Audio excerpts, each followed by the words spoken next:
श्रीशिवाष्टोत्तरशतनामस्तोत्रम् ददर्श शूले संशुष्कं ध्यायन्तं परमेश्वरः। अन्धकं धैर्यसम्पन्नं दानवेशं तपस्विनम्। अन्धक उवाच महादेवो विरूपाक्षः चन्द्रार्धकृतशेखरः।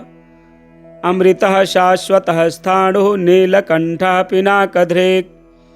वृषभाक्षो महाज्ञेयः पुरुषः सर्वकामदः। कामारिः कामदहनः कामरूपः कपर्दधृक्। विरूपो गिरिशो भीमः सृग्वी च रक्तवासधृक्। योगी च कालदहनः कपाली त्रिपुरान्तकः। गूढव्रतो गुप्तमन्त्रः गम्भीरो भावगोचरः। अणिमादिगुणाधारस्त्रैलोक्यैश्वर्यदायकः। वीरो वीरहणो घोरः विरूपो मांसलः पटुः। महामांसाद उन्मत्तः भैरवो वै महेश्वरः। त्रैलोक्यद्रावणो लुब्धः लुब्धको यज्ञसूदनः। कृत्तिकानां सुतैर्युक्तः उन्मत्तः कृत्तिवासधृक्। गजकृत्तिपरिधानः क्षुब्धो भुजगभूषणः। दत्तालम्बश्च वेतालः घोरशाकिनीपूजितः। अघोरो घोरदैत्यघ्नः घोरघोषो वनस्पतिः। भस्माङ्गो जटिलः शुद्धो भैरुण्डशतसेवितः। भूतेश्वरो भूतनाथः पञ्चभूताश्रितः खगः। क्रोधितो निष्ठुरश्चण्डः चण्डीश चण्डिकाप्रियः। चण्डस्तुङ्गश्च गरुत्मान् नित्यमासवभोजिनः। लेलिहानो महारौद्रः मृत्युर्मृत्योरगोचरः। मृत्योर्मृत्युर्महासेनः श्मशानारण्यवासकृत्। रागो विरागो रागान्धः वीतरागशतार्चितः। सत्त्वं रजस्तमो धर्ममधर्मं वासवानुजः। सत्यं त्वसत्यं सद्रूपमसद्रूपमहेतुकम्। अर्धनारीश्वरो भानुः भानुकोटिशतप्रभः। यज्ञो यज्ञपतिरुद्र ईशानो वरदः शिवः। अष्टोत्तरशतं हेतन्मूर्तीनां परमात्मनः। शिवस्य दानवो ध्यायन्मुक्तस्तस्मान्महाभयात्। दिव्येनामृतवर्षेण सोऽभिषिक्तः कपर्दिना। तुष्टेन मोचितस्तस्मात् शूलाग्रादवरोपितः। ददर्श शूले संशुष्कं ध्यायन्तं परमेश्वरः। अन्धकं धैर्यसम्पन्नं दानवेशं तपस्विनम्। अन्धक उवाच महादेवो विरूपाक्षः चन्द्रार्धकृतशेखरः। अमृतः शाश्वतः स्थाणुः नीलकण्ठः पिनाकधृक्। वृषभाक्षो महाज्ञेयः पुरुषः सर्वकामदः। कामारिः कामदहनः कामरूपः कपर्दधृक्। विरूपो गिरिशो भीमः सृग्वी च रक्तवासधृक्। योगी च कालदहनः कपाली त्रिपुरान्तकः। गूढव्रतो गुप्तमन्त्रः गम्भीरो भावगोचरः। अणिमादिगुणाधारस्त्रैलोक्यैश्वर्यदायकः। वीरो वीरहणो घोरः विरूपो मांसलः पटुः। महामांसाद उन्मत्तः भैरवो वै महेश्वरः।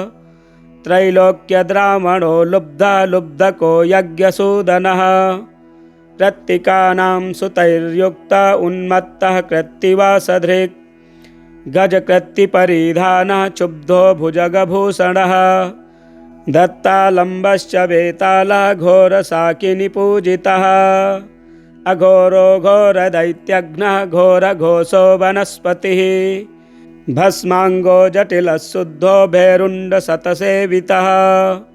भूतेश्वरो भूतनाथः पञ्चभूताश्रितः खगः। क्रोधितो निष्ठुरश्चण्डः चण्डीश चण्डिकाप्रियः। चण्डस्तुङ्गश्च गरुत्मान् नित्यमासवभोजिनः। लेलिहानो महारौद्रः मृत्युर्मृत्योरगोचरः।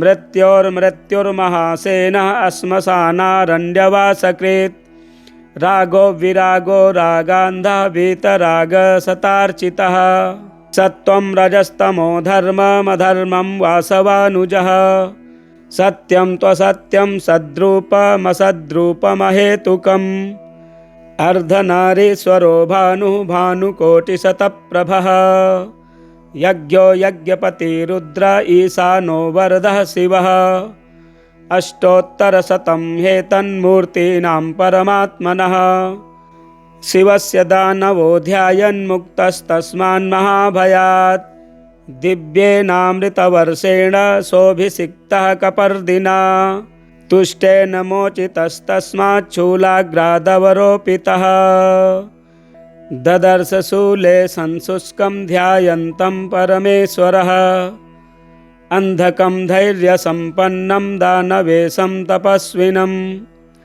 अन्धक उवाच महादेवो विरूपाक्षः चन्द्रार्धकृतशेखरः अमृतः शाश्वतः स्थाणुः नीलकण्ठः पिनाकधृक् वृषभाक्षो महाज्ञेयः पुरुषः सर्वकामदः कामारिः कामदहनः कामरूपः कपर्दधृक् विरूपो गिरिशो भीमः स्रग्वी च रक्तवासधृक् योगी च कालदहनः कपाली त्रिपुरान्तकः गूढव्रतो गुप्तमन्त्रः गम्भीरो भावगोचरः अणिमादिगुणाधारस्त्रैलोक्यैश्वर्यदायकः वीरो वीरहणो घोरः विरूपो मांसलः पटुः महामांसाद उन्मत्तः भैरवो वै महेश्वरः त्रैलोक्यद्रावणो लुब्धको यज्ञसूदनः कृत्तिकानां सुतैर्युक्त उन्मत्तः कृत्तिवासधृक् गजकृत्तिपरिधानः क्षुब्धो भुजगभूषणः दत्तालम्बश्च वेतालः घोरशाकिनिपूजितः अघोरो घोरदैत्यघ्नः घोरघोषो वनस्पतिः भस्माङ्गो जटिलः शुद्धो भैरुण्डशतसेवितः भूतेश्वरो भूतनाथः पञ्चभूताश्रितः खगः क्रोधितो निष्ठुरश्चण्डः चण्डीसचण्डिकाप्रियः चण्डस्तुङ्गश्च गरुत्मान् नित्यमासवभोजिनः लेलिहानो महारौद्रः मृत्युर्मृत्योरगोचरः मृत्योर्मृत्युर्महासेनः श्मशानारण्यवासकृत् रागो विरागो रागान्धः वीतरागसतार्चितः सत्त्वं रजस्तमो धर्ममधर्मं वासवानुजः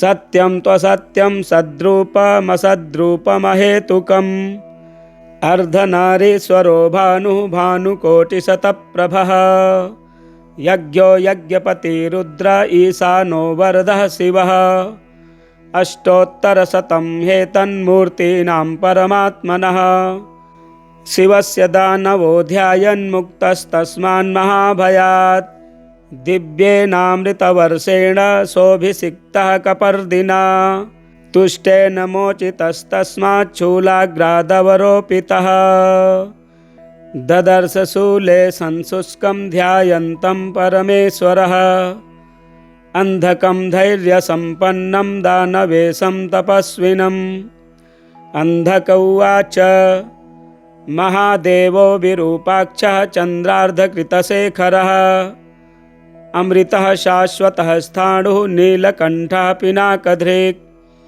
वृषभाक्षो महाज्ञेयः पुरुषः सर्वकामदः कामारिः कामदहनः कामरूपः कपर्दधृक् विरूपो गिरिशो भीमः स्रग्वी च रक्तवासधृक् योगी च कालदहनः कपाली त्रिपुरान्तकः गूढव्रतो गुप्तमन्त्रः गम्भीरो भावगोचरः अणिमादिगुणाधारस्त्रैलोक्यैश्वर्यदायकः वीरो वीरहणो घोरः विरूपो मांसलः पटुः महामांसाद उन्मत्तः भैरवो वै महेश्वरः त्रैलोक्यद्रावणो लुब्धको यज्ञसूदनः कृत्तिकानां सुतैर्युक्त उन्मत्तः कृत्तिवासधृक् गजकृत्तिपरिधानः क्षुब्धो भुजगभूषणः दत्तालम्बश्च वेतालः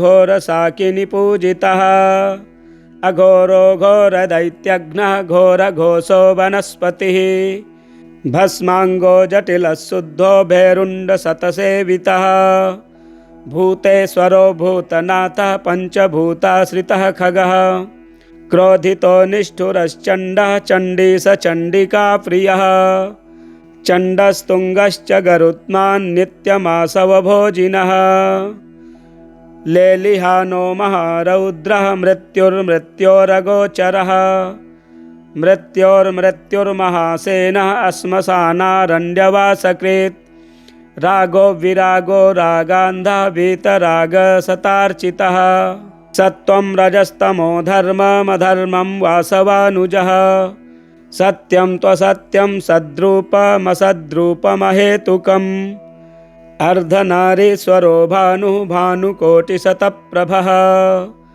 यज्ञो यज्ञपतिरुद्र ईशानो वरदः शिवः अष्टोत्तरशतं हेतन्मूर्तीनां परमात्मनः शिवस्य दानवो ध्यायन्मुक्तस्तस्मान्महाभयात् दिव्येनामृतवर्षेण सोऽभिषिक्तः कपर्दिना तुष्टेन मोचितस्तस्मात् शूलाग्रादवरोपितः ददर्श शूले संशुष्कं ध्यायन्तं परमेश्वरः अन्धकं धैर्यसम्पन्नं दानवेशं तपस्विनम् अन्धक उवाच महादेवो विरूपाक्षः चन्द्रार्धकृतशेखरः अमृतः शाश्वतः स्थाणुः नीलकण्ठः पिनाकधृक् वृषभाक्षो महाज्ञेयः पुरुषः सर्वकामदः कामारिः कामदहनः कामरूपः कपर्दधृक् विरूपो गिरिशो भीमः स्रग्वी च रक्तवासधृक् योगी च कालदहनः कपाली त्रिपुरान्तकः गूढव्रतो गुप्तमन्त्रः गम्भीरो भावगोचरः अणिमादिगुणाधारस्त्रैलोक्यैश्वर्यदायकः वीरो वीरहणो घोरः विरूपो मांसलः पटुः महामांसाद उन्मत्तः भैरवो वै महेश्वरः त्रैलोक्यद्रावणो लुब्धः लुब्धको यज्ञसूदनः कृत्तिकानां सुतैर्युक्त उन्मत्तः कृत्तिवासधृक् गजकृत्तिपरिधानः क्षुब्धो भुजगभूषणः दत्तालम्बश्च वेतालः घोरशाकिनिपूजितः अघोरो घोरदैत्यघ्नः घोरघोषो वनस्पतिः भस्माङ्गो जटिलः शुद्धो भैरुण्डशतसेवितः भूतेश्वरो भूतनाथः पञ्चभूताश्रितः खगः क्रोधितो निष्ठुरश्चण्डः चण्डीसचण्डिका प्रियः चण्डस्तुङ्गश्च गरुत्मान् नित्यमासवभोजिनः लेलिहानो महारौद्रः मृत्युर्मृत्योरगोचरः मृत्योर्मृत्युर्महासेनः श्मशानारण्यवासकृत् रागो विरागो रागान्धः वीतरागशतार्चितः सत्त्वं रजस्तमो धर्ममधर्मं वासवानुजः सत्यं त्वसत्यं सद्रूपमसद्रूपमहेतुकम् अर्धनारीश्वरो भानुः भानुकोटिशतप्रभः यज्ञो यज्ञपतिरुद्र ईशानो वरदः शिवः अष्टोत्तरशतं हेतन्मूर्तीनां परमात्मनः शिवस्य दानवो ध्यायन्मुक्तस्तस्मान्महाभयात् दिव्येनामृतवर्षेण सोऽभिषिक्तः कपर्दिना तुष्टेन मोचितस्तस्मात् शूलाग्रादवरोपितः ददर्श शूले संशुष्कं ध्यायन्तं परमेश्वरः अन्धकं धैर्यसम्पन्नं दानवेशं तपस्विनम् अन्धक उवाच महादेवो विरूपाक्षः चन्द्रार्धकृतशेखरः अमृतः शाश्वतः स्थाणुः नीलकण्ठः पिनाकधृक् वृषभाक्षो महाज्ञेयः पुरुषः सर्वकामदः कामारिः कामदहनः कामरूपः कपर्दध्रेक् विरूपो गिरिशो भीमः सृग्वी च रक्तवासध्रेक् योगी च कालदहनः कपाली त्रिपुरान्तकः गूढव्रतो गुप्तमन्त्रः गम्भीरो भावगोचरः अणिमादिगुणाधारस्त्रैलोक्यैश्वर्यदायकः वीरो वीरहणो घोरः विरूपो मांसलः पटुः महामांसाद उन्मत्तः भैरवो वै महेश्वरः त्रैलोक्यद्रावणो लुब्धः लुब्धको यज्ञसूदनः कृत्तिकानां सुतैर्युक्तः उन्मत्तः कृत्तिवासधृक् गजकृत्तिपरिधानः क्षुब्धो भुजगभूषणः दत्तालम्बश्च वेतालः घोरशाकिनीपूजितः अघोरो घोरदैत्यघ्नः घोरघोषो वनस्पतिः भस्माङ्गो जटिलः शुद्धो भैरुण्डशतसेवितः भूतेश्वरो भूतनाथः पञ्चभूताश्रितः खगः क्रोधितो निष्ठुरश्चण्डः चण्डीसचण्डिका प्रियः चण्डस्तुङ्गश्च गरुत्मान् नित्यमासवभोजिनः लेलिहानो महारौद्रः मृत्युर्मृत्योरगोचरः मृत्योर्मृत्युर्महासेनः श्मशानारण्यवासकृत् रागो विरागो रागान्धः वीतरागसतार्चितः सत्त्वं रजस्तमो धर्ममधर्मं वासवानुजः सत्यं त्वसत्यं सद्रूपमसद्रूपमहेतुकम् अर्धनारीश्वरो भानुः भानुकोटिशतप्रभः यज्ञो यज्ञपतिरुद्र ईशानो वरदः शिवः अष्टोत्तरशतं हेतन्मूर्तीनां परमात्मनः शिवस्य दानवो ध्यायन्मुक्तस्तस्मान्महाभयात् दिव्येनामृतवर्षेण सोऽभिषिक्तः कपर्दिना तुष्टेन मोचितस्तस्माच्छूलाग्रादवरोपितः ददर्श शूले संशुष्कं ध्यायन्तं परमेश्वरः अन्धकं धैर्यसम्पन्नं दानवेशं तपस्विनम् अन्धक उवाच महादेवो विरूपाक्षः चन्द्रार्धकृतशेखरः अमृतः शाश्वतः स्थाणुः नीलकण्ठः पिनाकधृक् वृषभाक्षो महाज्ञेयः पुरुषः सर्वकामदः कामारिः कामदहनः कामरूपः कपर्दध्रेक् विरूपो गिरिशो भीमः सृग्वी च रक्तवासध्रेक् योगी च कालदहनः कपाली त्रिपुरान्तकः गूढव्रतो गुप्तमन्त्रः गम्भीरो भावगोचरः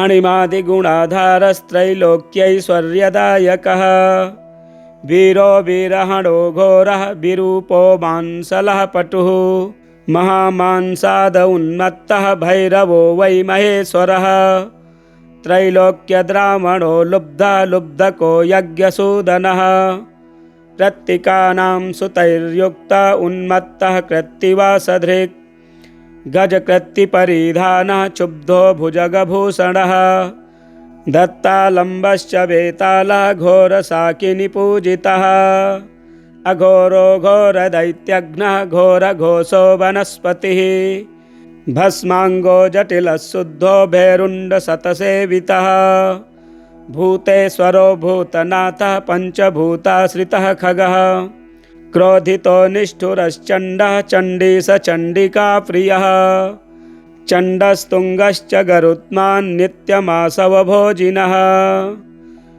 लेलिहानो महारौद्रः मृत्युर्मृत्योरगोचरः मृत्योर्मृत्युर्महासेनः श्मशानारण्यवासकृत् रागो विरागो रागान्धः वीतरागसतार्चितः सत्त्वं रजस्तमो धर्ममधर्मं वासवानुजः सत्यं त्वसत्यं सद्रूपमसद्रूपमहेतुकम् अर्धनारीश्वरो भानुः भानुकोटिशतप्रभः यज्ञो यज्ञपतिरुद्र ईशानो वरदः शिवः अष्टोत्तरशतं हेतन्मूर्तीनां परमात्मनः शिवस्य दानवो ध्यायन्मुक्तस्तस्मान्महाभयात् दिव्येनामृतवर्षेण सोऽभिषिक्तः कपर्दिना तुष्टेन मोचितस्तस्मात् शूलाग्रादवरोपितः ददर्श शूले संशुष्कं ध्यायन्तं परमेश्वरः अन्धकं धैर्यसम्पन्नं दानवेशं तपस्विनम् अन्धक उवाच महादेवो विरूपाक्षः चन्द्रार्धकृतशेखरः अमृतः शाश्वतः स्थाणुः नीलकण्ठः पिनाकधृक् वृषभाक्षो महाज्ञेयः पुरुषः सर्वकामदः कामारिः कामदहनः कामरूपः कपर्दधृक् विरूपो गिरिशो भीमः सृग्वी च रक्तवासधृक् योगी च कालदहनः कपाली त्रिपुरान्तकः गूढव्रतो गुप्तमन्त्रः गम्भीरो भावगोचरः अणिमादिगुणाधारस्त्रैलोक्यैश्वर्यदायकः वीरो वीरहणो घोरः विरूपो मांसलः पटुः महामांसाद उन्मत्तः भैरवो वै महेश्वरः त्रैलोक्यद्रावणो लुब्धः लुब्धको यज्ञसूदनः कृत्तिकानां सुतैर्युक्त उन्मत्तः कृत्तिवासधृक् गजकृत्तिपरिधानः क्षुब्धो भुजगभूषणः दत्तालम्बश्च वेतालः घोरशाकिनिपूजितः अघोरो घोरदैत्यघ्नः घोरघोषो वनस्पतिः भस्माङ्गो जटिलः शुद्धो भैरुण्डशतसेवितः भूतेश्वरो भूतनाथः पञ्चभूताश्रितः खगः क्रोधितो निष्ठुरश्चण्डः चण्डीश चण्डिका प्रियः चण्डस्तुङ्गश्च गरुत्मान् नित्यमासवभोजिनः लेलिहानो महारौद्रः मृत्युर्मृत्योरगोचरः मृत्योर्मृत्युर्महासेनः श्मशानारण्यवासकृत् रागो विरागो रागान्धः वीतरागशतार्चितः सत्त्वं रजस्तमो धर्ममधर्मं वासवानुजः सत्यं त्वसत्यं सद्रूपमसद्रूपमहेतुकम् अर्धनारीश्वरो भानुः भानुकोटिशतप्रभः यज्ञो यज्ञपतिरुद्र ईशानो वरदः शिवः अष्टोत्तरशतं हेतन्मूर्तीनां परमात्मनः शिवस्य दानवो ध्यायन्मुक्तस्तस्मान्महाभयात् दिव्येनामृतवर्षेण सोऽभिषिक्तः कपर्दिना तुष्टेन मोचितस्तस्मात् शूलाग्रादवरोपितः ददर्श शूले संशुष्कं ध्यायन्तं परमेश्वरः अन्धकं धैर्यसम्पन्नं दानवेशं तपस्विनम्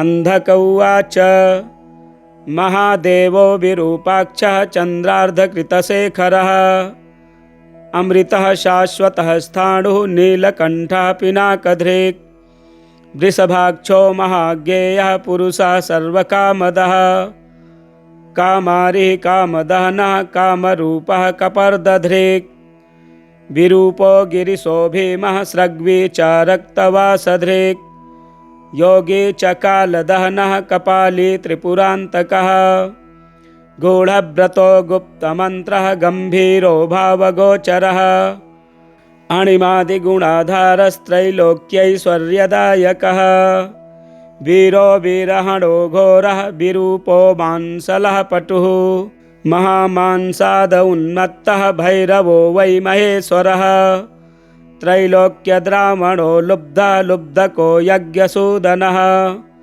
कृत्तिकानां सुतैर्युक्त उन्मत्तः कृत्तिवासधृक् गजकृत्तिपरिधानः क्षुब्धो भुजगभूषणः दत्तालम्बश्च वेतालः घोरशाकिनिपूजितः अघोरो घोरदैत्यघ्नः घोरघोषो वनस्पतिः भस्माङ्गो जटिलः शुद्धो भैरुण्डशतसेवितः भूतेश्वरो भूतनाथः पञ्चभूताश्रितः खगः क्रोधितो निष्ठुरश्चण्डः चण्डी स चण्डिका प्रियः चण्डस्तुङ्गश्च गरुत्मान् नित्यमासवभोजिनः लेलिहानो महारौद्रः मृत्युर्मृत्योरगोचरः मृत्योर्मृत्युर्महासेनः श्मशानारण्यवासकृत् रागो विरागो रागान्धः वीतरागसतार्चितः सत्त्वं रजस्तमो धर्ममधर्मं वासवानुजः सत्यं त्वसत्यं सद्रूपमसद्रूपमहेतुकम् अर्धनारीश्वरो भानुः भानुकोटिशतप्रभः यज्ञो यज्ञपतिरुद्र ईशानो वरदः शिवः अष्टोत्तरशतं हेतन्मूर्तीनां परमात्मनः शिवस्य दानवो ध्यायन्मुक्तस्तस्मान्महाभयात् दिव्येनामृतवर्षेण सोऽभिषिक्तः कपर्दिना तुष्टेन मोचितस्तस्मात् शूलाग्रादवरोपितः ददर्श शूले संशुष्कं ध्यायन्तं परमेश्वरः अन्धकं धैर्यसम्पन्नं दानवेशं तपस्विनम् अन्धक उवाच महादेवो विरूपाक्षः चन्द्रार्धकृतशेखरः अमृतः शाश्वतः स्थाणुः नीलकण्ठः पिनाकधृक् वृषभाक्षो महाज्ञेयः पुरुषः सर्वकामदः कामारिः कामदहनः कामरूपः कपर्दधृक् विरूपो गिरिशो भीमः स्रग्वी च रक्तवासधृक् योगी च कालदहनः कपाली त्रिपुरान्तकः गूढव्रतो गुप्तमन्त्रः गम्भीरो भावगोचरः अणिमादिगुणाधारस्त्रैलोक्यैश्वर्यदायकः वीरो वीरहणो घोरः विरूपो मांसलः पटुः महामांसाद उन्मत्तः भैरवो वै महेश्वरः त्रैलोक्यद्रावणो लुब्धः लुब्धको यज्ञसूदनः कृत्तिकानां सुतैर्युक्त उन्मत्तः कृत्तिवासधृक् गजकृत्तिपरिधानः क्षुब्धो भुजगभूषणः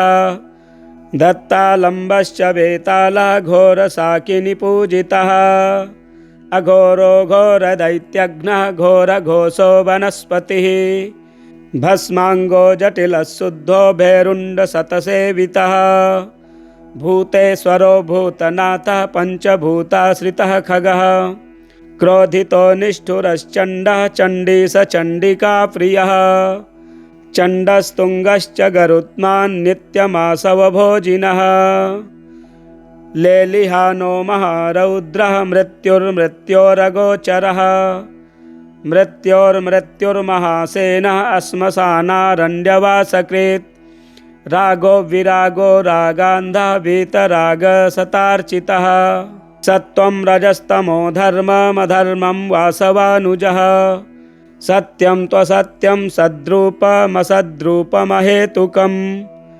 अर्धनारीश्वरो भानुः भानुकोटिशतप्रभः यज्ञो यज्ञपतिरुद्र ईशानो वरदः शिवः अष्टोत्तरशतं हेतन्मूर्तीनां परमात्मनः शिवस्य दानवो ध्यायन्मुक्तस्तस्मान्महाभयात् दिव्येनामृतवर्षेण सोऽभिषिक्तः कपर्दिना तुष्टेन मोचितस्तस्मात् शूलाग्रादवरोपितः ददर्श शूले संशुष्कं ध्यायन्तं परमेश्वरः अन्धकं धैर्यसम्पन्नं दानवेशं तपस्विनम् अन्धक उवाच महादेवो विरूपाक्षः चन्द्रार्धकृतशेखरः अमृतः शाश्वतः स्थाणुः नीलकण्ठः पिनाकधृक् वृषभाक्षो महाज्ञेयः पुरुषः सर्वकामदः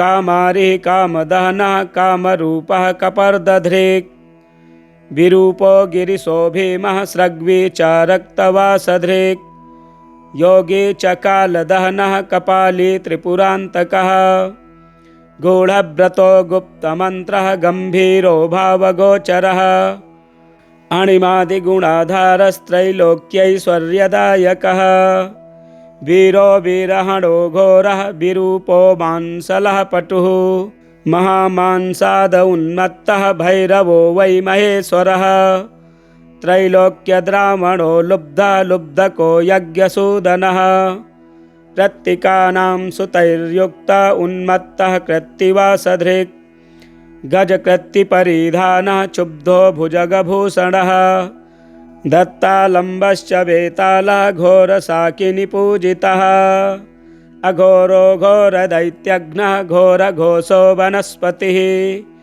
भस्माङ्गो जटिलः शुद्धो भैरुण्डशतसेवितः भूतेश्वरो भूतनाथः पञ्चभूताश्रितः खगः क्रोधितो निष्ठुरश्चण्डः चण्डीसचण्डिकाप्रियः चण्डस्तुङ्गश्च गरुत्मान् नित्यमासवभोजिनः लेलिहानो महारौद्रः मृत्युर्मृत्योरगोचरः मृत्योर्मृत्युर्महासेनः श्मशानारण्यवासकृत् रागो विरागो रागान्धः वीतरागशतार्चितः सत्त्वं रजस्तमो धर्ममधर्मं वासवानुजः सत्यं त्वसत्यं सद्रूपमसद्रूपमहेतुकम् अर्धनारीश्वरो भानुः भानुकोटिशतप्रभः यज्ञो यज्ञपतिरुद्र ईशानो वरदः शिवः अष्टोत्तरशतं